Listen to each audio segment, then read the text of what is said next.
হারানো শ্মশানে তোদের চিতা আমি তুলব। তাকে হুমকি দিলেন দাদা, কথাটা বলে তাকে হুমকি দিলেন। আপনার ওই হুমকি আমাদেরকে চিতা তোলার যে হুমকি, তার জন্য অ্যারেস্ট হয়েছে। কিন্তু সেই কবিতার লাইন দিয়ে আমি আপনাকে বলতে চাইছি, শোন রে মালিক, শোন রে মজুদদার, তোদের প্রাসাদে জমা হলো কত মৃত মানুষের হার, হিসাব কি দিবি তার? আজ আমরা হিসাব নিতে এসেছি যে রাজনীতির ঘেরা ডোবে হাজার হাজার কর্মী মারা গেছে। যে তৃণমূল দলটাকে আপনি বলছেন কর্মীরা ভোট দেয় নাই, সেই তৃণমূল দলের প্রথম শহীদ হয়েছে এই কর্মী জাতির এই লোক, যার নাম হলধর মাহাতো। সেই হলধর মাহাতোর রক্তে দাঁড়িয়েছে আপনার এই তৃণমূল দল। এই তৃণমূল দলে কর্মীকে যদি বিশ্বাসঘাতকতা করেন, এই কর্মীর ভোট নিয়ে আপনি যদি না মানেন, আসছে ভোট আসছে দাদা। অভিজিৎ বাবু, ব্যালটের পেপারের বুতামটা টিপবার ক্ষমতা এই কর্মীর আছে।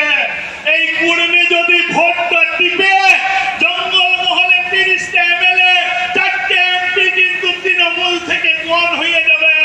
আপনি 21 সালে বলেছিলেন, আপনি 21 সালে বলেছিলেন কর্মীকে আদিবাসী তালিকায় নিয়ে আসব। তো হিসাব করে দেখুন, রায়পুর বিধানসভা, মানবাজার বিধানসভা, বাংলার বিধানসভা, এই ঝাড়গ্রামের 4টে বিধানসভা, আপনার লোকসভার নিরিখে, আপনার পঞ্চায়েতের নিরিখে পুরোটাই হারিয়েছিলেন। কার ভোটে জিতেছেন আপনি? কার ভোটে জিতেছেন? বলুন, এই কর্মীকে জবাব দিতে হবে। আপনারা তৃণমূলকে ভোট দিয়েছিলেন, দেন নাই। 21 সালে কি উদমাই জিতে গেছে? উদমাই জিতেছে 21 সালে? কর্মী ভোট দিয়েছেন? তাইলে সিআরআই রিপোর্টটা না পাঠালে এই তৃণমূলকে কি ভোট দিবে? তাইলে দিবেন না। তো আমরা চাইছি, আমরা কোনো সংঘাত চাই নাই। লিস্টেড আদিবাসী বনাম কর্মীদেরকে আপনি যে চক্রান্ত করে সংঘাত করার চেষ্টা করছেন, আমাদের এই কর্মীরা ওই সংঘাতে ভুলে নেই দাদা। আমার প্রত্যেকটা গায়ে আমরা কর্মী লিস্টেড আদিবাসী একসাথে বাস করি। আমরা বিয়া ঘর, হত্যা ঘর, সাধারণ ঘর যাতায়াত করি। এই জাতকে গন্ডগোল লাগাই নিয়ে মোজা নিবেন নাই দাদা, মোজা নিবেন নাই। এই জাত চিরদিন একসঙ্গে আছে। আজ বলছে যে ওদের ভয়ের কি কর্মীর ফার্দার কমেন্টের জাস্টিফিকেশন পাঠাচ্ছে নাই। কারা বিদ্রোহটা করছে, কারা বিরোধ করছে জানেন?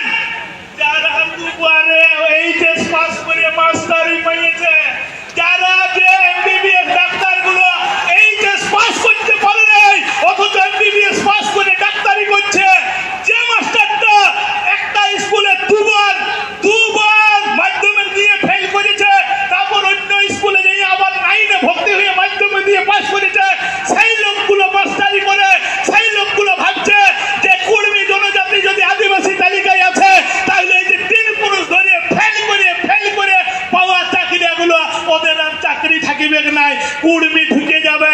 এই জন্য ওরা বিরোধ করছে, ওরা টাকা দিয়ে গাড়ি পাঠাচ্ছে। আর দিলীপ ঘোষ সেদিন বলছিল তৃণমূল নাকি টাকা দিয়ে দিলীপ ঘোষের ঘর ঘেরতে গেছিল কর্মীরা। হ্যাঁ দাদা, আজ এত লোক কে পয়সা দিয়েছে দিলীপ বাবু? হিসাব খুঁজবেন না দিলীপ বাবুকে? নিশ্চয় তৃণমূলের বিরুদ্ধে আন্দোলন করতে এসেছে, তৃণমূল তো নেই নেই, তাইলে আপনি দিয়েছেন নিশ্চয়ই। দিয়েছে কি বলুন? বিজেপি কি টাকা দিয়েছে এই লোকগুলোকে? নিজেদের মুরগি ধার বিকে এই লোকগুলো এসেছে। এরা এনআরজিএসের কাজের জন্য আসে নাই, প্রধানমন্ত্রী ঘর পাওয়ার জন্য আসে নাই। এরা এসেছে নিজের অহংকার, নিজের পরিচিতি ফিরে পাওয়ার জন্য দাদা এসেছে। সেই পরিচিতিটা আর আটকে রাখবেন নাই, নচেত আমি যে কথাটা নিয়ে শেষ